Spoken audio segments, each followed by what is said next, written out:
এই আয়াত নাজিল ছিল, সূরাটা নাজিল ছিল মূলত রাসূলকে সান্ত্বনা দেওয়ার জন্য, রাসূলকে খুশি করার জন্য।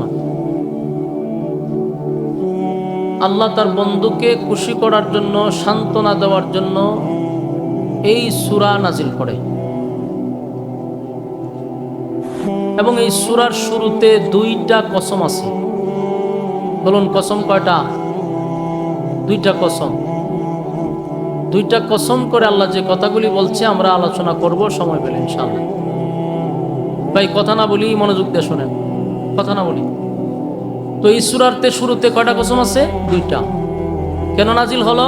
সান্ত্বনা দেওয়ার জন্য, খুশি করার জন্য। এই সূরা নাজিল হয়েছে মক্কাতে। আসুন আমরা বিষয়গুলো একটু বোঝার চেষ্টা করি, যেটাকে তাফসীরের ভাষায় কয় শানে নজুল। নাজিল হওয়ার কারণ, মক্কার যে মূর্তি পূজারী ছিল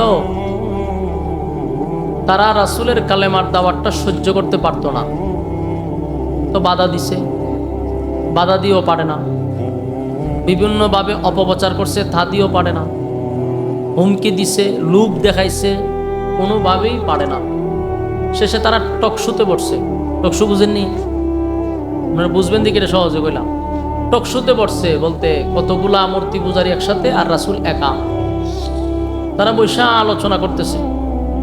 কিন্তু মক্কাতে যত ব্রেইনি লোক ছিল, বুদ্ধিজীবী ছিল, এরকম বাঘা বাঘা লোকগুলা তারা এই টকশুতে বসাইছে। তারা আপনারা ভলান্টিয়ার নেই, ফুলা ভান্ডারে দৌড়ে দেন না কা, চিল্লা চিল্লি একটা শুরু করছে। তো এখন টকশুতে বসার পরে তারা তো খুব অহংকারের সাথে গেছে যে মক্কার সব বুদ্ধিজীবী লইছি, আজকে দেখি মোহাম্মদ কিভাবে আমাদেরকে কথা দিয়ে হারায়। তো তারা ৮-১০ জন মিল্লা রাসূলকে একে একে একে বারবার প্রশ্ন করতে করতে করতে করতে কিন্তু এমন এক উত্তর দেয় আল্লাহ রাসূল, সাথে সাথেই ১০-১৫ জন মাথা নিচু করে ফেলে। মানে আর বলার কোনো তাদের কাছে ভাষা নাই। হ্যাঁ, আমার কথা আপনারা বুঝুননি? তাহলে পিছেটা কি করে? এটা তো দেখার বিষয় না। পিছে তো লোক লাগাইছি, এই বাচ্চাগুলারে দৌড়াই দেন, না প্যান্ডেলের ভিতরে ঢুকাই দেন। তো সব পিছু চাই, তাহলে তো বাস করবো কেটা? মনোযোগ নাই তো আপনারা? মনোযোগ দিয়ে শুনেন ওয়াজ, মনোযোগ দিয়ে শুনেন না, এর লেগে আপনারা সমালোচনা করেন। বুঝে না তো কিছু, পড়ে গিয়ে কিতাব ওয়াজ করছে, আপনি বুঝতেই তো। এখানে কুকুর কাকুর ক্যাতকুত করার কোনো সুযোগ নাই। এই বকর চকর করে সময় খাটাইবার কোনো সিস্টেম নাই। ডাইরেক্টলি কথা হবে কোরআন থেকে। আমার আগে যে ওয়াজ করছে তাওহীদ সাহেব, ওয়াজ শুনছেন না? বাপ দাদার ইচ্ছা কইছে উত্তর কাত্তর ক্ষেতের কোথায় চিনি হতা, কুথানির জায়গা এটা না। আসছেন কোরআন থেকে কথা শোনার জন্য। এখানে কোথায় আধা ঘন্টা শেষ, গালাগালি করে আধা ঘন্টা শেষ, এই সুযোগ নেই। যতক্ষণ শুনবেন কোরআন থেকে শুনবেন। কতক্ষণ? ঠিক, হ্যাঁ, এটা মাথায় রাখবেন। তো মনোযোগ দিয়ে শুনেন, মনোযোগ দিয়ে শুনলে মজা পাইবেন।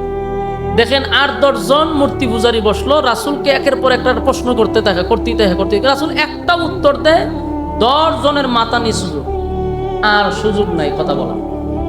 এটার একটা বাস্তব উদাহরণ দেই। বাংলাদেশে ১৬ বছর অনেক টকশো হয়েছে।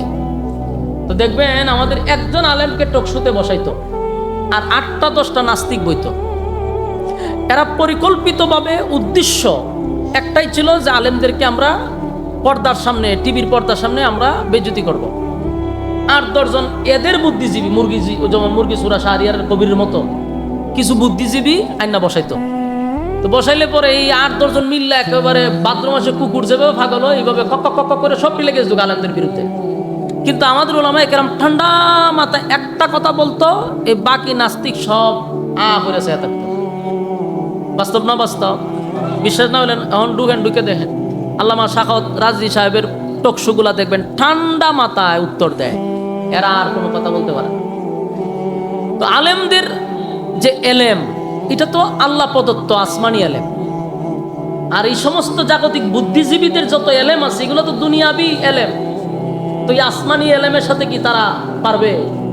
তো দুনিয়া তো তারা লাঞ্ছিত হয়, অপমানিত হয়। আর আল্লাহর রাসূলকে তো আল্লাহ তামাম পৃথিবীতে আদম থেকে নিয়ে একেবারে আজকে পর্যন্ত যত মুসলমান নরনারী আছে, অতীতের সমস্ত নবীদেরকে আল্লাহ যা দিছে আমার নবীর আল্লাহ একা দিছে।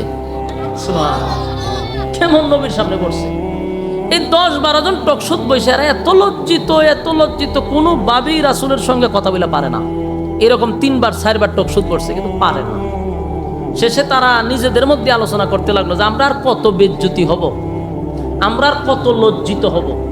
আমরা মক্কার সবচেয়ে প্রভাবশালী লোকগুলা তার কাছে যাই, কিন্তু এমন এক কথা কয় যে দ্বিতীয়বার তারে কথা বলবো এই সুযোগটাই রাখে না। আমরা কথা বলে তার সাথে পারি না, তারপরে আর কত লজ্জিত হব, কত ম্যাজিক দেখায়, কত যুক্তি দেখায়, কোনো কাজ হয় না। তো এদের মধ্যে একজন বলল, শোনো, তোমরা সারা মক্কার মানুষ মিল্লাও আব্দুল্লাহর পুত্র মুহাম্মদ সাল্লাল্লাহু আলাইহি ওয়াসাল্লাম উনার সাথে কথা বলে পারবা না। কেন পারবো না? উনার কাছে যে এলেম, এটা তো আসমানি এলেম। এই এলেমের সাথে টাক্কর দেওয়ার মতো কেউ নাই মক্কাতে। তখন জিগেলে তখন কি করতে হইব? আসমানি এলেম যার কাছে আছে এরকম লোক ভাড়া করতে হইব। তো ইফামু কই? মক্কাতে নাই, কিন্তু মদিনাতে অভাব নাই। এখন এরা করলো কি, 400-450 কিলোমিটার দূর গেছে দৌড়াইয়া, ওই আসমানি এলেম ভাড়া করে লইব। মদিনায় গিয়া দেখে ইহুদি পণ্ডিতের অভাব নাই, তাওরাতের আলেম আছে। এরা চিন্তা করলো এদের মধ্যে একজন নিয়ে গেলে মুহাম্মদের সাথে আমরা টকশোতে বসবো, আমরা জিতে যাব। যাওয়ার পরে তারা কয়েকজন পাদ্রীর সামনে বসে বলল যে দেখেন, বহুদূর 400 কিলোমিটার দূর থেকে আমরা ক্লান্ত শরীর নিয়ে আসছি আপনাদের কাছে, আমরা বড় মুসিবতে আছি। কি মুসিবত? বলে আমাদেরই বংশের, আমাদেরই রক্তের, আমাদেরই বাতিজা, আমাদেরই সব, হঠাৎ করে সে এখন নিজেকে রাসূল দাবি করে এবং আমাদের বাপ দাদার ধর্ম বাদ দিয়া একাত্মবাদী খোদার দাওয়াত দেয়। মানে আমরা থাকতে আমাদের বাপ দাদার ধর্মকে সে অবজ্ঞা করবে, এটা তো বরদাস্ত করা যায় না। আর আমরা তো আমাদের দেবদেবী বাদ দিয়ে একত্ববাদী খোদার ইবাদত করতে পারি না এবং তাকে রাসূলও মানতে পারি না। এখন আপনারাই বলুন আমরা কি করতে পারি? এবং আমরা আসছি আপনাদেরকে মক্কায় নিয়ে যাওয়ার জন্য, তার সাথে টকশোতে বসানোর জন্য। তো পাদ্রীরা সব কথা শোনার পরে বলল যে আমি কিছু বলবো, তোমরা উত্তর দিবা, সঠিক হলে উত্তর দিবা। তো পাদ্রীরা বলল, প্রথম নাম্বার, তোমরা যার কথা বলতেছো তার যেই বংশে জন্মগ্রহণ করছে সেই বংশের নাম কি কুরাইশ বংশ? মক্কার মানুষকে কুরাইশ বংশ। আচ্ছা, তার দাদা কি আব্দুল মুত্তালিব ছিল? বলে আব্দুল মুত্তালিব ছিল। খানায় কাবার মুতাওয়াল্লি? বলে এটাও সঠিক। তার বাবার নাম কি আব্দুল্লাহ ছিল? বলে এটাও তো সঠিক। মার নাম কি আমেনা ছিল? বলে এটাও সঠিক। সব ডিটেলস ফাদ্রীরা বলা শুরু করছে। মক্কার মানুষরা যারা আসছিল এরা চিন্তা করে আছে আমরা বলার আগে দিয়ে সব বলা শুরু করছে। তার মানে এরা মদিনার থেকেও আব্দুল্লাহর পুত্র মুহাম্মদের খোঁজ খবর রাখে। শেষে পাদ্রীরা বলল যে আমাদের যা বুঝার আমরা বুঝছি, আমাদের আর মক্কার যাওয়ার দরকার নাই। তবে আমাদের পক্ষ থেকে 3টা প্রশ্ন আমরা বইলা দিই, যদি 3 প্রশ্নের জবাব উনি দিতে পারে তাহলে আপনারা যারা আসছেন আপনারা আপনাদের বংশের সবাই মিল্লা তার উপরে কালেমা পড়ে ঈমান আনবেন। কথাটা কিন্তু বলছে ইহুদি পাদ্রী যে যদি 3 প্রশ্নের জবাব দেয় তাহলে আপনারা চোখটা বন্ধ করে কালেমা পড়ে ঈমান আনবেন। কারণ এই 3 প্রশ্নের জবাব ওই ব্যক্তি দিতে পারবে যিনি আল্লাহর পাঠানো পয়গম্বর নবী রাসূল ছাড়া এই 3 প্রশ্নের জবাব পৃথিবীর কেউ দিতে পারবে না। মক্কার মানুষরা পড়ছে পেরেশানিতে যে আমরা এত দূর আসলাম এদেরকে নেওয়ার জন্য, এরা যাইতে রাজি না। মন খারাপ 3 প্রশ্ন লইয়া বারাক্রান্ত মন নিয়ে আবার মক্কায় ফিরে আসছে। আইসা আবার এরা বৈশা বৈশা চিন্তা করতেছে কি করা যায়, যতবার যাইতে খালি বেজ্জতি আবার যাই। গেছে রাসূলের কাছে, গিয়া বলল যে ভাতিজা তুমি তো আমাদেরই বংশের, আমাদেরই রক্তের, আমাদেরই কলিজা, তো আমরাও চাই না তোমারে বাদ দিয়া কিছু করতে। তুমি যেহেতু নিজেরা রাসূল দাবি করো, আমরাও চিন্তা করতেছি তোমার ধর্ম মানা যায় কিনা। তবে 3 প্রশ্নের জবাব যদি তুমি দিতে পারো আমরা তোমার রাসূল হিসাবে মেনে নিব। কথা বুঝতেছেন? আল্লাহ রাসূল বলেন হ্যাঁ কোনো অসুবিধা না, আপনারা বলেন। রাসূল চিন্তা করলো যারা আসছে এগুলো হলো মক্কার সব বড় বড় মাথা, এটি যদি কালেমা ফুরালায় তাহলে তো মক্কাতে ইসলাম প্রচার করতে আমার আর কোনো বাধা রইল না। রাসূল খুব খুশি হয়েছে, কইল এই 3 প্রশ্নের জবাব দাও। রাসূল বলল ঠিক আছে অসুবিধা নাই, আগামীকালকে আইসেন 3 প্রশ্নের জবাব দিয়ে দিব। এরা চলে গেছে। রাসূলের ধারণা সকালে জিব্রাইল, বিকালে জিব্রাইল, সব সময় জিব্রাইল আমার কাছেই থাকে, আসে, প্রশ্ন বলবো উত্তর দিয়া দিবে, আমি এদেরকে জানাই দিব। কারণ রাসূলকে আগেই সব জানতেন না, আল্লাহ যা জানাইতেন, আল্লাহ জানাইলে রাসূল জানতেন। 15 দিন ওহী বন্ধ, ওহী আসে না। কারণ রাসূল বলছে আগামীকালকে জানাবো, কিন্তু জিব্রাইল আসে না, তা রাসূল জানাবে কোত্থেকে? পরের দিন এই টিম আসছে, আয়েশা কয় আমাদের 3 প্রশ্ন জবাব দাও। রাসূল বললেন আজকেও পারবো না, আগামীকালকে। আগামীকাল বলতে বলতে গেল 15 দিন, এর ভিত্তি আর ওহী আসে না, জিব্রাইলও আসে না। এখন শুরু হইল নবীর বিরুদ্ধে অপপ্রচার, সমালোচনা। গ্রামে গঞ্জে শহরে বন্দরে সব জায়গায় খালি নবীর সমালোচনা। দেখছ, যদি 3 প্রশ্নের জবাব না দিতে পারলো তা আমরা তার রাসূল মানবো কেমনে? সে তো আসলে রাসূল না, নাউজুবিল্লাহ। 3 প্রশ্নের জবাব দিতে পারছে না, এতদিনে বুঝতে পারছো আমাদের বাপদাদার ধর্মের বিরুদ্ধে কেন কথা বলে? সবাই শুরু হলো আন্দোলন, এত আন্দোলন, এত সমালোচনা। রাসূলের আপন চাচি হইল আবু লাহাবের বউ উম্মে জামিল। এই মহিলা একদিন আয়েশা রাসূলকে বলে, মুহাম্মদ তোমার কাছে যে একটা শয়তান আসতো এখন আর আসে না? এই আবু লাহাবের বউ, ও শয়তানটা আসে না? তার মানে জিব্রাইলকে বলছে, নাউজুবিল্লাহ। আল্লাহর রাসূলের কলিজায় দারুণ ব্যথা লাগছে। এর থেকে বেশি ব্যথা লাগছে যখন মানুষ বলা বলি করতে লাগলো যে মুহাম্মদের আল্লাহ মুহাম্মদকে ভুলে গেছে। এটা রাসূলকে বড় কষ্ট দিছে। আল্লাহর রাসূলের চোখ দিয়া মুক্তার দানার মতো পানি পড়তেছে। প্রতিদিন রাসূল কান্দে, এত কান্না শুরু করছে। কানতে কানতে রাসূল বেহুশ, যে কেন? মানুষ যে বলতেছে আল্লাহ আমারে ভুলে গেছে, আল্লাহ আমি কি করলাম যে আপনি আমাকে ভুলে গেছেন? রাসূল নিজেও কান্দে, আর কতক্ষণ পর পর খালি আসমানের দিকে তাকায় যে দেখি জিব্রাইল নিয়ে আয়। জিব্রাইল আসে না, 3 প্রশ্নের জবাবও দিতে পারতেছে না। অন্যদিকে রাসূলকে মানুষ সমালোচনা করছে, এটার ব্যথায় রাসূল কাঁদতেছে। তো একটা পর্যায়ে এত কান্না শুরু করছে, আল্লাহ তখন জিব্রাইলকে বলল যে আমার বন্ধুর কান্না আমি বরদাস্ত করতে পারি না। আমার বন্ধু যে কাঁদতেছে, আমি আল্লাহ এটা বরদাস্ত করতে পারি না, আর বন্ধুরে কান্দানো যাবে না। এবার জিব্রাইলকে পাঠাইছে, খালি হাতে পাঠাইছে না, সূরা দুহা নিয়া পাঠাইছে।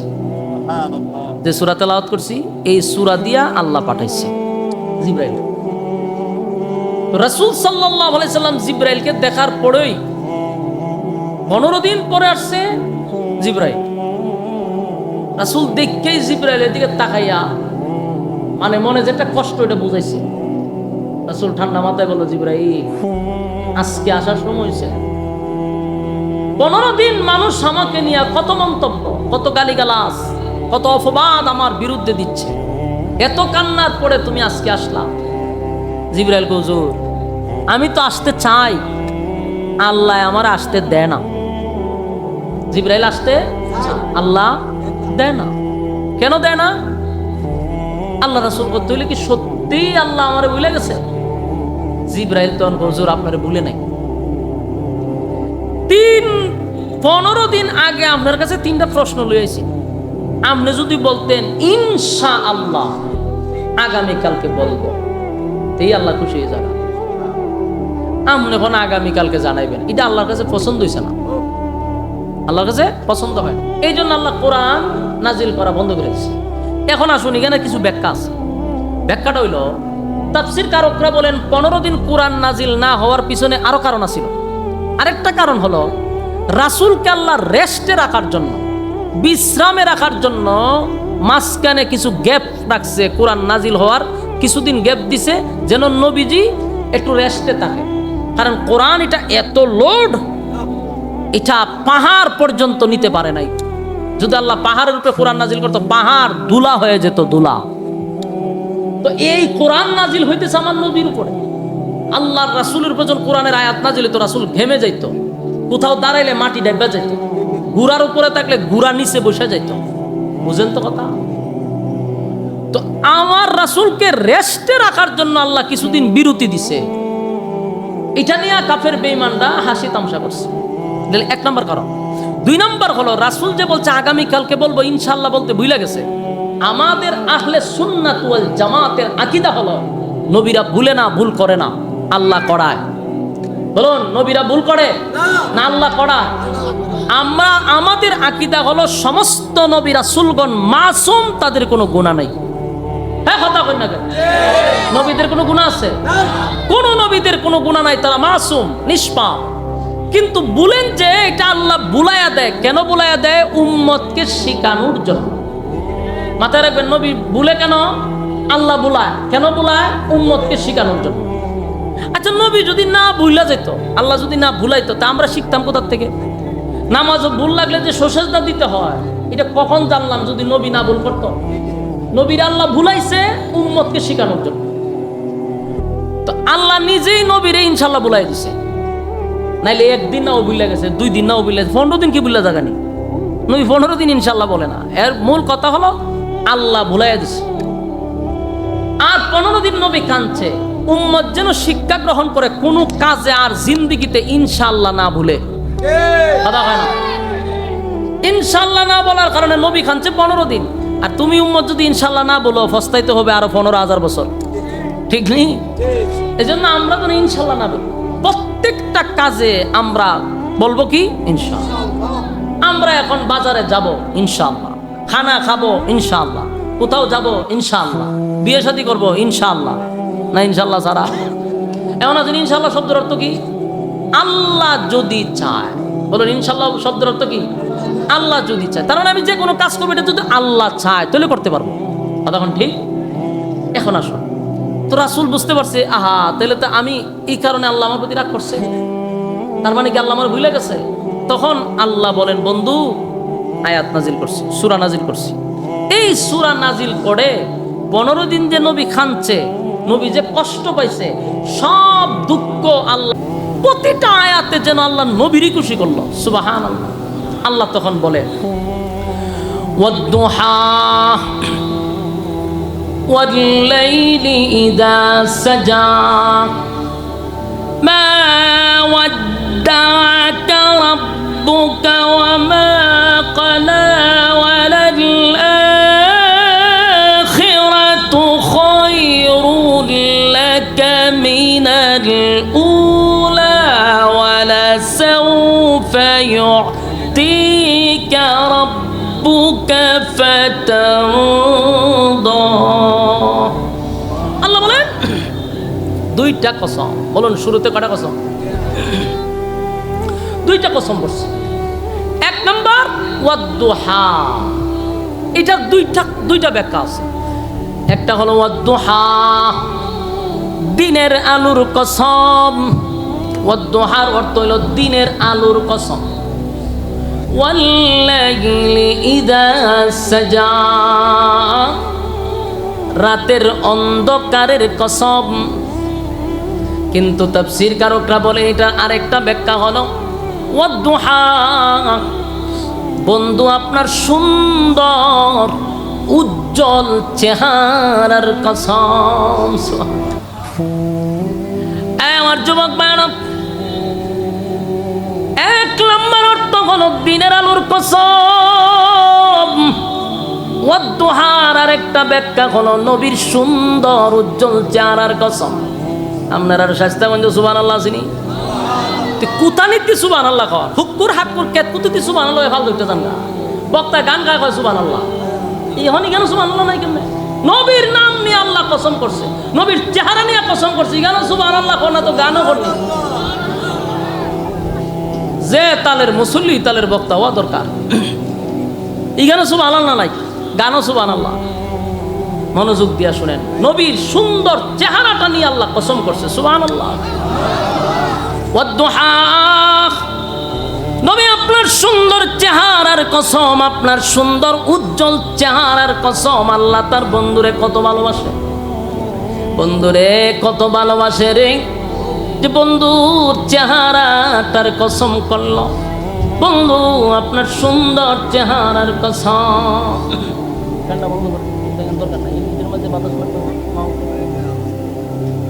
আমার কোনো ফ্যান লাগতো না, হুজুরের দিকে আলাদাভাবে থাকে। এই মাও তো বাতাস লাগলে সমস্যা। কথাগুলি মনোযোগ না, বিরক্ত লাগতেছে? বিরক্ত লাগলে আমার ডাবল সুবিধা, পরে হুজুর বয়ে যাবো, আমি বাচ্চা যাবো। তাহলে আপনারা এখন দেখেন কিতা করবে। 1 নাম্বার ওয়াদ-দুহা, দিনের আলোর কসম। নবী আপনার সুন্দর চেহারাটার কসম, তার মানে বন্ধুর চেহারার কসম করছে। এরপর আল্লাহ বলেন ওয়াল্লাইলি ইযা সাজা, বন্ধু আপনার কালো চুলের কসম। আমার যুবক ভাইরা, এক বন্ধুর চুলের কসম করছে গো, সুন্দর চেহারার কসম করল, বন্ধুর কালো চুলের কসম করল। দুইটা কসম করে আল্লাহ বলেন মা ওয়াদ্দাআকা রাব্বুকা ওয়া মা ক্বালা। আল্লাহ বলেন দুইটা কসম করে বলি, মা ওয়াদ্দাআকা রাব্বুকা ওয়া মা ক্বালা, বন্ধু আপনাকে আমি ভুলি নাই, ভুলি নাই, ভুলি নাই, আপনার প্রতি আমি অসন্তুষ্ট হই নাই। সুবহানাল্লাহ। মক্কার বেঈমানরা রাসূলকে অপমান দিতে লাগলো, মুহাম্মদের আল্লাহ মুহাম্মদকে ভুলে গেছে রে। কিন্তু আমার আল্লাহ বলেন দুইটা কসম করে বলি, বন্ধু আপনারে ভুলি না, আমি আপনারে ভুলি নাই, ভুলবো না। আপনার জন্য তামাম পৃথিবী আমার বন্ধুর জন্য আমি বানাইছি। আমার বন্ধুরে না বানাইলে এত সুন্দর করে আমি সাজাইতাম না। সেই বন্ধুরে আমি আল্লাহ কেমনে বইলা যাই? বেঈমানরা আপনাকে বলছে আপনি বইলা গেছেন, আমি আপনাকে বলি নাই গো বন্ধু। দুইটা কসমকে আল্লাহ বন্ধুরে সান্ত্বনা দিছে। আমার শাস্তাগঞ্জের বায়না, কথাগুলি একটু দিলের কান লাগায় শোনেন। প্রথম দুইটা আয়াতে দুইটা কসম, কসম কেড়ে বন্ধুরে সান্ত্বনা দিল, বন্ধু আমি আপনাকে বলি নাই। এরপরে আল্লাহ বলেন ওয়ালাল আখিরাতু খায়রুল লাকা মিনাল উলা ওয়ালা সাওফা ইউতিকা রাব্বুকা ফাতারদা। এরপরে আয়াতে বলেন ওয়ালাল আখিরাতু খায়রুল লাকা মিনাল উলা। আল্লাহ বলেন আপনাকে দুনিয়ায় যা দিছি, আপনাকে যা দিছি তার থেকে কোটি কোটি কোটি গুণ, হাজার কোটি গুণ পরকালে আপনার জন্য বরাদ্দ রাখছি। আমি প্রথমে আপনাদেরকে বলছি শুধু আয়াতের দিকে লক্ষ্য করবেন, আয়াতের দিকে লক্ষ্য করবেন। প্রতিটা আয়াত যেন রে আমার বন্ধুরে আল্লাহ খুশি করছে। প্রতিটা আয়াত নবীরে খুশি করার জন্য আল্লাহ নাজিল করে দিল। আল্লাহ বলেন ওয়ালাল আখিরাতু খায়রুল লাকা মিনাল উলা। বন্ধু আপনাকে আমি দুনিয়ায় যা দিছি গো, কোটি কোটি কোটি গুণ বেশি পরকালে আপনার জন্য আমি বরাদ্দ রাখছি। এখান থেকে আরেকটা শিক্ষা হলো আমাদের জন্য,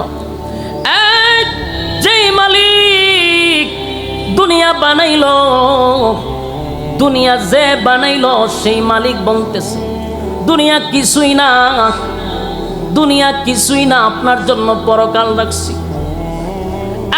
দুনিয়া কিছুই নয় গো। দুনিয়ার মালিক, দুনিয়ার মালিক তার বন্ধুরে মেসেজ দিয়া দিল, বন্ধু যা দিছিটা কিছুই না, পরকালে আপনার জন্য কোটি কোটি গুণ আমি বরাদ্দ রাখছি। প্রতিটা আয়াতে যেন বন্ধুরে খালি খুশি করলাম। এরপরে পরের আয়াতে আল্লাহ বলেন ওয়ালা সাওফা ইউতিকা রাব্বুকা ফাতারদা। এরপরে আয়াতে আল্লাহ বলেন অচিরেই অচিরেই অচিরেই আপনাকে আমি এত খুশি করব, এত দিব, এত দিব, আপনি খুশি না হওয়া পর্যন্ত আমি দিতেই থাকবো, দিতেই থাকবো। জোরে জোরে কোন সুবহানাল্লাহ। আর যুবক ভাইরা, আল্লাহ তার বন্ধুরে বলে বন্ধু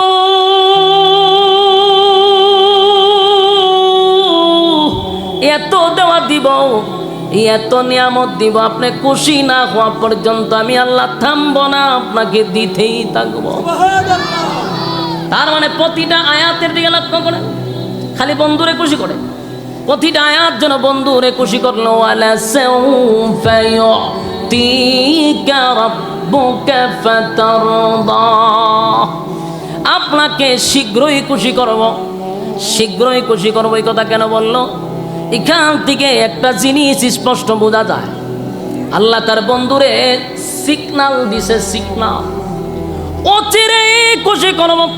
তার মানে হতে পারে তখন মক্কা বিজয়ের সুসংবাদ, আর না হয় 7 আসমানে মেরাজের রজনীতে 7 আসমান টপকাইয়া বন্ধুরে ইনভাইট করছে, সিদরাতুল মুনতাহা টপকাইয়া আরশে আজিম পর্যন্ত বন্ধুরে দাওয়াত দিয়া নিছে। চিৎকার দিয়া কোন সুবহান। এক আদম থেকে নিয়া ঈসা রূহুল্লাহ পর্যন্ত যত নবী দুনিয়ার জমিনে পাঠাইছে, আদম নবী, মূসা নবী, যেই সমস্ত নবীর আল্লাহর কাছে মহাব্বতে কালিমুল্লাহ মূসা আল্লাহর সঙ্গে কথা বলতো রে, এই এত সম্পর্ক হওয়ার পরেও আমার আল্লাহ দাওয়াত দিয়া 7 আসমানে নেয় না। মূসা নবী আল্লাহর সঙ্গে কথা বলতো, পারে নাই দেখা করতে। ইব্রাহিম খলিলুল্লাহ আল্লাহর বন্ধু উপাধি পাইল, দুনিয়ায় থাকতে 7 আসমানে দাওয়াত দিয়া নেয় নাই, আরশে আজিমে দাওয়াত দিয়া নেয় নাই। ঈসা আলাইহিস সালাতু ওয়াস সালাম কেও দাওয়াত দিয়া আরশে আজিমে নেয় নাই, কোন নবীরে নেয় নাই। শুধুমাত্র কেবলমাত্র আপনি আমার নবীরে আমার আল্লাহ এত ইজ্জত দিল, বাইতুল মুকাদ্দাসে নবীরে নিয়া ইমাম বানাইল, ইমামুল মুরসালিন। সুবহানাল্লাহ, ইমামুল মুরসালিন উপাধি লেগে গেল। লক্ষাধিক নবী রাসূলদেরকে আমার আল্লাহ মুসল্লি বানায়া দিল, আর আমার নবীরে ইমাম বানাইয়া সম্মান মর্যাদা বাড়ায়া দিছে রে। এখান থেকে আল্লাহ বুরাকের মধ্যে সোয়ার করে সিদরাতুল মুনতাহায় নেওয়ার পরে সেখান থেকে রফরফ নামক আরেকটা প্রাইভেট কার দিয়ে আল্লাহ আরশে আজিম পর্যন্ত বন্ধুরে নিয়ে গেছে। এটা ছিল আমার নবীর স্পেশাল একটা দাওয়া। জান্নাত দেখাইলো, জাহান্নাম দেখাইলো, এমন কি আল্লাহর সঙ্গে বন্ধুর কথা হইল। আমার নবী একমাত্র আমার আল্লাহর সঙ্গে কথা বলছে সরাসরি। সুবহানাল্লাহ। মূসা নবী কথা বলছে রে, কিন্তু 70,000 পর্দার আড়ালে। কথা কি বুঝতেছে? আল্লাহ বলেন, মূসা তুমি যে আমার সঙ্গে কথা বলো, কি বুঝছো? কতটুক দূরত্বে তুমি আর আমি? মূসা কয়েক হাত দূরইব। আল্লাহ কয়, মূসা তোমার সামনে আমার 70টা পর্দা আছে, এক একটা পর্দা পাড়ি দিতে 500 বছরের রাস্তা। আমার সাথে এত দূরত্বে কথা বলো। আর আল্লাহ বলেন, আমার বন্ধুরে আমি দুনিয়ায় পাঠাইলাম, বন্ধুরে মন মতো বানাইলাম, সৌন্দর্য দিলাম। সব নবীরে যা দিছি আমার নবীরে আল্লাহ একা বেশি দিছে। কথা হয় না? ওই মিয়া সুবহানাল্লাহ কইন। আল্লাহ বলেন যে আমি আপনাকে খুশি করব যতক্ষণ না পর্যন্ত আপনি খুশি না হন। তো এটার কয়টা ব্যাখ্যা হইল? একটা হইল ওই মক্কা বিজয়, আর একটা হইল মেরাজকে কেন্দ্র করে। আরেকটা ঘটনা শুনেন, এটাকে কেন্দ্র করে। ওই যে কইল খুশি না হওয়া পর্যন্ত আপনাকে দিতেই থাকবো, এটার আরেকটা কারণ হলো হাসরের মাঠে আল্লাহ বলবেন আপনি জান্নাতে যান, রাসূল বলবেন যে আমি জান্নাতে ততক্ষণ যাব না যতক্ষণ আমার উম্মত জান্নাতে না যাবে। আমার যুবক ভাইরা, উম্মতের প্রতি নবীর কত মায়া, কত মায়া। আল্লাহ কয় আপনারে খুশি করব, নবী কয় আপনি আমারে খুশি করতে পারবেন না যতক্ষণ আমার উম্মত জাহান্নামে থাকবে। সুবহানাল্লাহ। আমার যুবক ভাইরা, উম্মতের প্রতি আমার নবীর কত মায়া রে, কত মায়া, কত মায়া। আল্লাহ কয় বন্ধু আপনারে আমি খুশি করব, নবী কয় আমারে কেমনে খুশি করবেন মালিক, যদি আমার উম্মত জাহান্নামে থাকে আমি নবী তো খুশি হব না। আল্লাহ কয় তাহলে আপনাকে খুশি করতে গিয়া আমি এটা অর্ডার দিয়া দিলাম, সুপারিশের দায়িত্ব আপনার হাতে দিয়া দিলাম, আপনার যারে খুশি তারে লইয়া জান্নাতে যান। সুবহানাল্লাহ। আমার যুবক ভাইয়েরা, এটা একটা কারণ হতে পারে, ওয়ালা সাউফা ইউতিকা রাব্বুকা ফাতারদা। এই আয়াতের ব্যাখ্যা এটাও হতে পারে, আল্লাহ বলছেন আপনাকে খুশি করব। নবী তো তখনই খুশি হবে রে যখন নবীর উম্মত জান্নাতে যাবে, ঠিক না? এই যুবক ভাইরা, এরপরে আয়াতগুলি ধারাবাহিক একটু মনোযোগ দিয়ে শুনেন। আল্লাহ বলেন আলাম ইয়াজিদকা ইয়াতীমান ফাআওয়া। এই আয়াতের কথাগুলি মনোযোগ দিয়ে শুনেন। এতক্ষণ আল্লাহ নবীরে খুশি করলো। এখন যে আয়াতগুলি আমি পড়তেছি এগুলা হলো অতীতের কিছু কথা বইলা নবীর অভিমান ভাঙায়া দেওয়া। কারণ 15 দিন কোরআন নাজিল হয় না, নবীর ভিতরে কিছু কষ্ট আছে। 15 দিন আমার নবী কাঁদছে, তাই আল্লাহ নবীরে খুশি করার জন্য বলে আলাম ইয়াজিদকা ইয়াতীমান ফাআওয়া। আল্লাহ বলে বন্ধু একটু স্মরণ করে দেখেন, আপনি কি এতিম ছিলেন না? আমি আল্লাহ কি আপনারে আশ্রয় দেই নাই? বন্ধু আপনি তো এতিম ছিলেন, তখনও আপনাকে আমি ভুলি নাই।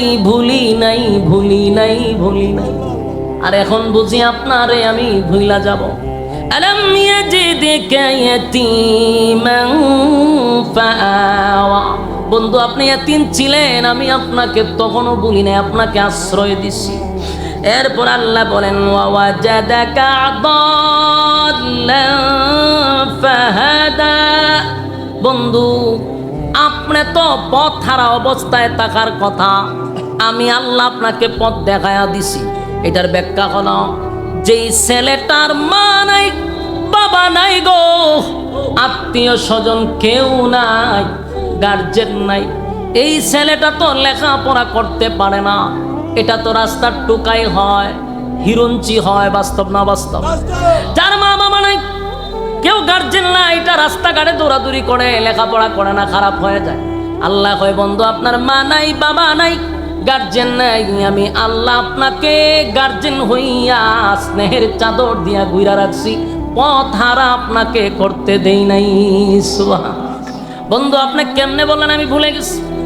এতিম অবস্থায় পাইয়া আপনাকে আশ্রয় দিলাম, পথ হারা হইতে দেই নাই, সঠিক পথে রাখলাম। এরপর আল্লাহ বলেন বন্ধু এখানেই না, ওয়াজাদাকা আইলান ফাআগনা। আপনি নিঃস্ব ছিলেন, গরিব ছিলেন, আমি আপনাকে ধনী বানাইছি। আমার যুবক ভাইয়েরা দিলের কান লাগাইয়া শুনেন, আল্লাহ বলছে আপনি গরিব ছিলেন গো, আমি আপনাকে ধনী বানাইছি। কি বানাইছি? আরো জোরে সবাই মিলে। কেন বারবার বললাম? আমাদের বাংলাদেশে ওয়াজ চলে একটা, এটা হলো নবী খালি গরিব, নবীর বেড়ে ভাতর। এই ওয়াজ চলতেছে যুগের পর যুগ, কিন্তু আল্লাহ কয় আপনারা ধনী বানাইছি। এই ওয়াজ চলে না। ইসলামটারে এমন ভাবে নিয়ে আসছে, একেবারে ভিক্ষুকের জায়গায় নিয়ে বসাই দিছে। অথচ আল্লাহ বলেন আপনি গরিব ছিলেন, আপনাকে ধনী বানাইছি। আমরা সারা জীবন ওয়াজ করি খালি গরিব, ইসলাম মানে গরিব। এগুলা কইরা ইসলামের ইজ্জত 12টা বাজায়া দিছে। আজকে শিল্পপতিদের ছেলেরা মাদ্রাসায় ভর্তি করে না, জিলাপি আর বিরিয়ানি দিয়া বসায় রাখছে। আমরা এই কাজের জন্য নয়, আমাদের ঐতিহ্য আমরা ভুলে গেছি। এই জন্য কাঁধে কাঁধ মিলাও, হাতে হাত মিলাও, আমরা আগামী দেশ চালাবো। তবে ঐক্য হতে হবে, ঐক্য ছাড়া বিকল্প কোনো রাস্তা নয়। সম্মানিত সুধী, এবার আসুন, রাসূল সাল্লাল্লাহু আলাইহি সাল্লামকে আল্লাহ বলতেছে আপনি গরিব ছিলেন, আপনাকে ধনী বানাইছি। তার মানে ইসলাম শুধু গরিবের মধ্যে নয়, ধনীর মধ্যেও আছে। হযরত উসমান রাদিয়াল্লাহু তাআলা আনহুর যেই পরিমাণ সম্পদ ছিল, তখনকার যুগের শিল্পপতি ছিল, এই ধনী হওয়ার পরেও কি ইসলাম পালন করে নাই? তাহলে আমরা খালি ইসলামটারে গরিব বানাই কেন? সুলাইমান আলাইহিস সালাতু ওয়াস সালামের জীবনী পড়বেন, কোরআনের একটা আয়াত আছে, লম্বা তাফসীর আছে। অনেক উলামায়ে কেরাম এটা নিয়ে আলোচনা করছে, শুনবেন, আমাদেরও আলোচনা আছে, শুনে নিবেন। সুলাইমান নবীর আল্লাহ গোটা পৃথিবীর বাদশা বানাইছে, পৃথিবীর, গোটা পৃথিবীর, একটা দেশ নয়। এই সুলাইমান নবী পৃথিবী চালাইয়াও আল্লাহর গোলামি করছে,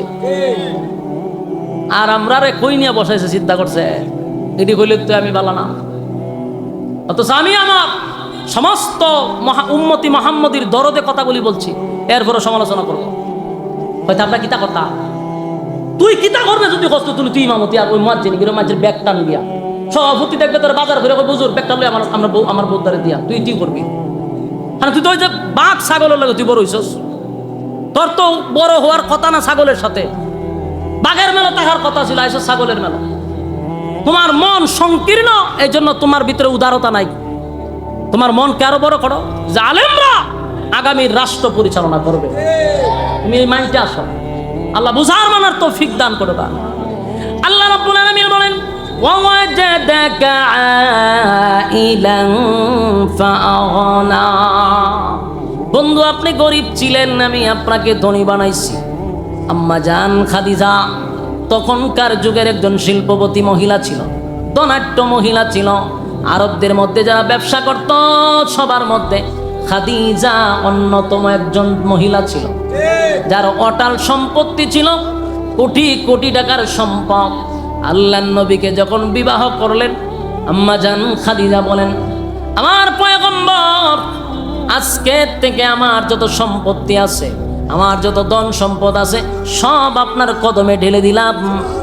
আপনি ইসলামের জন্য যেভাবে পারেন, যেমনে পারেন খরচ করেন, আমার কোনো অধিকার নাই, আর কোনো মন্তব্য।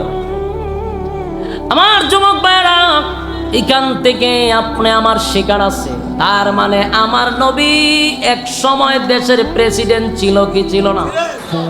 নবী যে দেশ চালাইছে, এই ওয়াজ কেন করেন না? আর কত জিকির মানুষের শিখাইবেন? জিকির তো মানুষে করতে পারে, ইল্লাল্লাহর জিকির পারে, আল্লাহর জিকির পারে, তসবিহ পড়তে পারে, এগুলা ঘরে বসে ইবাদত করার জিনিস। জিকির মাহফিলে না, লোক দেখানো ইবাদতের দরকার নাই তো। জিকির করবেন ঘরে বসে, আপনি তাহাজ্জুদের সময় জিকির করেন, আল্লাহরে শুনান। মাহফিল আইয়া কুকুর কাকুর কইয়া আপনি মাফলা ফায়া সুবাই একটার উপর একটা পড়ে যান গা, এটা বন্ডামি ছাড়া আর কিছুই না। জিকির করবেন একা, কিন্তু আল্লাহর সামনে বসে আপনি জিকির করেন, একা থাকেন, পকেটের ভিতরে আপনি তসবিহ রাখেন, মানুষকে দেখায় না, পকেটের ভিতরে তসবিহ পড়েন, বাহির কইরা সুবহানাল্লাহ সুবহানাল্লাহ, এটি কিতা? কিন্তু লোক দেখানো ইবাদত, তো বন্ডামি। তসবিহ পড়তে গেলে পকেটে রাখেন তসবিহ, আপনি এমন ভাবে পড়তেছেন মানুষে বুঝবো আপনার পকেটে হাত দিয়ে রাখছেন, এটা হলো আপনার সত্যিকারের আল্লাহওয়ালা। মানে তসবিহ একটা নিয়ে আইব, সুবহানাল্লাহ সুবহানাল্লাহ সুবহানাল্লাহ, মানুষের দেখায় আমি তসবিহ পড়ি, ভেতরে বন্ডরে এটা বোঝার বাকি আছে নি, বন্ডামি বাদ দিতেই। এই মাহফিল আইসা জিকির কইরা করে আধা ঘন্টা সময় কাটানোটা অনর্থক, ফালতু, এছাড়া কিছুই। এরপরে কয় আমরা তো নবীর শান গাই, তোর শান গাওয়ার জায়গা এটা না, তোর ওয়াজ করবার লেগে আনছে, তুই ওয়াজ করবি, তুই কোরআন হাদিস দিয়ে ওয়াজ কর, মানুষকে বুঝাই দিলে তোরা আনছে, তুই কেন শান গাছ করে? প্রত্যেকে এই গজল শিখা, গজল গাওয়া, এটা কি আপনারা লেগে ফরজ না ওয়াজিব না সুন্নত? তা কোনো ঋতু না, মন চাইছে একজনে বইয়ে বইয়ে গাইলো আবেগে, আমরাও গাই, কিন্তু মাহফিলে এইগুলো হয়ে আমি সময় কাটাইতাম কেন? আর জিকির দিয়া আধা ঘন্টা নাচে কেন? এই কথাগুলি বলে দীক্ষা আমার আমি নবীর দুশমন, অথচ আপনার পক্ষে কথা বলতেছি। নবীর মহব্বত সবার ভিতরে আছে, মাহফিলও জাহির করার দরকার নাই, আধা ঘন্টা জিকির দিয়া, জিকির আল্লাহর জন্য করবেন, একা করেন ঘরের ভিতরে। সম্মানিত সুধী, এই যে কথাগুলি বলার দরকার ছিল, এরা তো এই কথা বলে না, কোন সময় বলবে? সারাদিন তো জায়গা জিকির আর বহাবকির। রাসূল যে দেশের রাষ্ট্রনায়ক ছিল, এই কথাটা তো ওয়াজ একবারও বলে না। উমর যে দেশ পরিচালনা করছে, এটাও বলে না। আল্লাহর রাসূল দেশ পরিচালনা করছে, প্রেসিডেন্ট ছিল, সেই ওয়াজ বেশি বেশি বেশি করে করা দরকার। কেন বেশি বেশি করা দরকার? কারণ আজকে আলেমরা যখন নির্বাচনে দাঁড়ায়, রামদারে কয় হুজুরা রাজনীতি করতে পারে, হুজুরা রাজনীতি পাইছে গো, হয়নি? প্রকাশ্যে কয় হুজুরা রাজনীতি পাইছে গো। এখন সব সময় যদি ওয়াজ শুনতো যে রাসূল দেশের প্রেসিডেন্ট ছিল, তাহলে কি আমরা কইতো যে হুজুরা রাজনীতি পাইছে গো? তিডি তো কয় না, এরা কয় কি তার নবীর ভেলো ভাত তোর আসিন, নবী খাইতে পারছে না, শরীরে তালি আসিন, এইগুলা কইয়া সাধারণ ওই রামবামরে বুঝাইছে। রামবামরা কয় দেখছত নি, নবীর ভেটো ভাত তোর আসিন আর হুজুরে ভাইবেট কাটদা চলে, হুজুরে রান খায়। কথা বুঝতেছে? তো নবী যদি এই যুগে থাকতো, পৃথিবীর সবচেয়ে দামি হেলিকপ্টারটা তো নবী চালাইতো, কথা কয় না? তোমার ফিররে যদি গুরু দিতে পারো, তাহলে সারা পৃথিবীর উম্মতেরা নবীরে স্বর্ণ দিয়ে হেলিকপ্টার বানাই দিত। নবী যদি থাকতো এখন তো হেলিকপ্টার চালাইতো স্বর্ণ দিয়া। আল্লাহ কয় আপনার দুই জাহানের বাদশা বানাইছি। নবী যদি চাইতো পাহাড় স্বর্ণ হয়ে যেত। হ্যাঁ, নবী দেশ চালাইছে, দেশের রাষ্ট্রনায়ক ছিল। হযরত ওমর দেশের রাষ্ট্রনায়ক ছিল, আবু বকর দেশের রাষ্ট্রনায়ক ছিল, উসমান দেশ চালাইছে, আলী দেশ চালাইছে। এখন আমরা হুজুরের রাজনীতি পাইছে গো, এটা দোষ তো আমরা মাঝের কাছে কইছি না। প্রতিদিন বলতে হবে নবী দেশের রাষ্ট্রনায়ক ছিল, কথা না? আমরা রুজুজিকে রাজনীতি পাইছেন কো? আমরা কোনো স্বয়ং আল্লাহর রাসূল থেকে রাজনীতি শিখছি। জোরে কই না? রাজনীতি পাইছেন কো? স্বয়ং আল্লাহর রাসূল থেকে রাজনীতি শিখছি, কথা কয় না? দি আমরা শিখানোর দরকার, তোরা পাইছত কো? আমরা তো একটা ডকুমেন্টস আছে, নবীর কাছ থেকে শিখছি। নবী দেশ চালাইছে, আমরা চালাইতে চাই, তোরা পাইছত কো? এখন তোরা যদি আমাদেরকে জিজ্ঞাসা করো রাজনীতি পাইছে কই, আমরা জিগামো তোরা পাইছত কই, আমরা উত্তর দিব রাসূলের কাছ থেকে। তোরা কি উত্তর দিবি? তোরা উত্তর কি দিবি? এই জন্য বুঝার দরকার। আল্লাহ বলেন ওয়াজাদাকা আইলান ফাআগনা, আপনি গরীব ছিলেন, আপনাকে আমি ধনী বানাইছি। এরপর আল্লাহ বলেন ফাআম্মাল ইয়াতীমা ফালা তাকহার। আমার যুবক ভাইরা, আল্লাহ রাব্বুল আলামিন তার বন্ধুকে উদ্দেশ্য করে বলে, বন্ধু আপনি এতিম ছিলেন, তাই এতিমের প্রতি আপনি কঠোর হইয়েন না। বলুন, আমার নবীর চেয়ে বড় এতিম কি আর কেউ ছিল? আমার নবী ছিল সমস্ত এতিমদের সর্দার। নবীর চেয়ে এতিম আর কেউ নাই রে। দুনিয়াতে আসার 6 মাস আগেই বাবা চলে গেল। দুনিয়ায় আসার পরে আমার নবীর বাবারে একটা নজরও দেখতে পারল না। এরপরে চলে গেল হালিমাতুস সাদিয়ার কাছে। সেখানে 4 বছর পরে আসার পরে মার কাছে 2টা বছরও থাকতে পারল না। বাবার কবর জিয়ারত করতে গেল মায়ের সঙ্গে। কবর জিয়ারত করতে গিয়া বাবার কবরের সামনে মাও দুনিয়ার থেকে বিদায় হয়ে গেছে। আমার নবী ছোট মানুষ, শিশুকালে যখন মা তার সন্তানকে নিয়ে বাবার কবর জিয়ারতে গেছে, সেখানে গিয়া মাও চিরবিদায় হয়ে গেল রে। এখন আমার নবীর মাও নাই, বাবাও নাই। দাদা আব্দুল মুত্তালিব রাসূলকে লালন পালন করলেন। কিছুদিন পরে আব্দুল মুত্তালিব দুনিয়ার থেকে বিদায় হয়ে গেল। আমার নবীর চেয়ে এতিম আর কেউ নাই। এজন্য আল্লাহ বলেন, বন্ধু আপনি এতিমদের প্রতি কঠোর হইয়েন না। আমার যুবক ভাইরা, নবীরে বলা মানে কিয়ামত পর্যন্ত উম্মতি মুহাম্মদীকে আল্লাহ শিক্ষা দিছে। আমাদেরকে আল্লাহ বলতেছে, বন্দারে উম্মতেরা, আল্লাহর নবীরে বলা মানে উম্মতে মুহাম্মদীকে আল্লাহ বইলা দিছে। কিয়ামত পর্যন্ত যাদের সামনে এতিম থাকবে, কোনদিন এতিমের সাথে তোমরা কঠোর আচরণ করবা না। কথা কি বুঝতেছেন? এতিমদের প্রতি দয়া দেখাইবেন, এতিমের সাথে খারাপ আচরণ করবেন না, এতিমদেরকে ধমক দিবেন না। আপনার সন্তান যদি এতিম হতো, তাহলে বুঝুন আপনি কোন অবস্থায় থাকতেন। আপনি শুকরিয়া আদায় করবেন, আল্লাহ আমার সন্তানগুলির চোখের সামনে আমি এখনো আছি, এটা আমার সন্তানদের জন্য আমি একটা নিয়ামত। বাবা নাই যার, মা নাই যার, পৃথিবীতে আর কেউ নাই তার। আমার যুবক ভাইরা, এই জন্য মাঝে মধ্যে মাদ্রাসায় অনেক এতিম ছাত্র আছে, সাবধান, কঠোর আচরণ করবেন না। ক্ষমতা থাকলে, অর্থ থাকলে, ব্যবসা বাণিজ্যের ফাঁকে ফাঁকে মাঝে মধ্যে এতিমদেরকে নিয়ে একবেলা খাওয়ার চেষ্টা করবেন। নিজে একদিন বাসার থেকে চলে আসবেন, আইসা তাদেরকে আপনার রান্না করে খাওয়াইবেন, নিজেও খাইবেন। আল্লাহর নবী বলেন, যারা এতিমদেরকে ভালোবাসবে, এতিমদের পাশে থাকবে, আর কিয়ামতের কঠিন ময়দানে এই উম্মত আর আমার মাঝখানে এতটুক দূরত্ব থাকবে।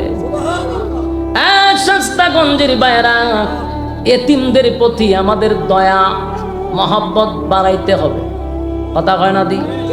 এতিমদের প্রতি কঠোর হওয়া যাবে না। যেখানে এতিম পাবেন, অনেক সময় আমরা এতিমদের জাগা মাইরা খায়। এতিমদের হক মাইরা খায়, আছে না নাই? আপন চাচা বাতিজার হক মাইরা খায়া বই রইছে। এতিমের হক নষ্ট করা যাবে না। কিয়ামতের ময়দানে আল্লাহ বলেন, যারা এতিমের হক নষ্ট করছে তারা জান্নাতের গ্রাণ পাবে না। এই জন্য আমরা যারা এখানে আছি, আমরা যারা আছি এখানে, বলুন আমরা এতিমদের সাথে কি খারাপ আচরণ করব? কারা কারা ভালো আচরণ করবেন হাত তুলে দেখায়া দেই। লিল্লাহি তাকবীর, নারায়ে তাকবীর। হাত তুলেন, হাত তুলেন না, লামায়েন, হাত লামায়েন না। বলুন আমরা এতিমদের সাথে ভালো ব্যবহার করব, এতিমদেরকে মহব্বত করব।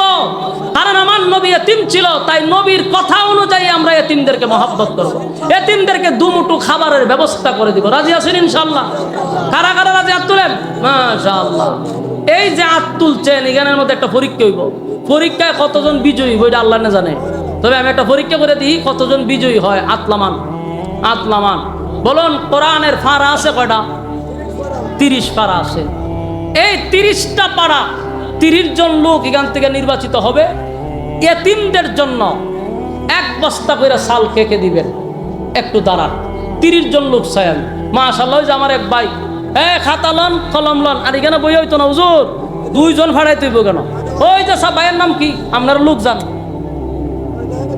1 জন 2 জন, 2 জন পাইছি। নামটা একটু পৌঁছাই দেন, নামটা একটু পৌঁছাই দেন। আপনারা এত ইয়ে হলে তো সমস্যা, এখানে বলে তো নজর 2 জন ফাটাই দিব তো। আমরা কাগজ টুগজ লিয়ে যা।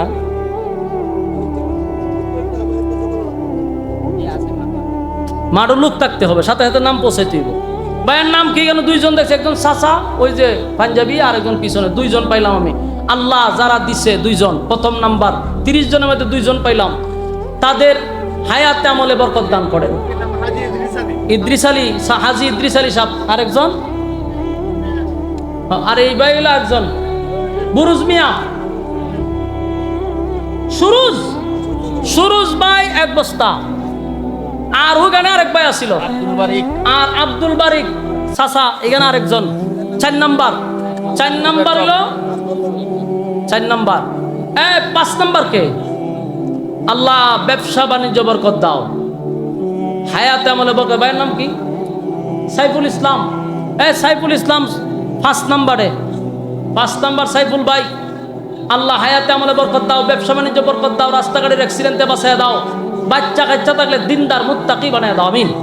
6 নাম্বার, 6 নাম্বার শুনেন, 1 বস্তা চালই তো দিবে। এরা খাইব, সারাদিন কোরআন শরীফ পড়ে, খাইব, আমরা দোয়া করব, ব্যবসা বাণিজ্য আল্লাহ বরকত বাড়ায় দিব, রাস্তাঘাটের অ্যাক্সিডেন্টে বাঁচায় দিব। এই বেশি না, 1টা বস্তা চাল। দাঁড়ান, 6 জন পাইছি।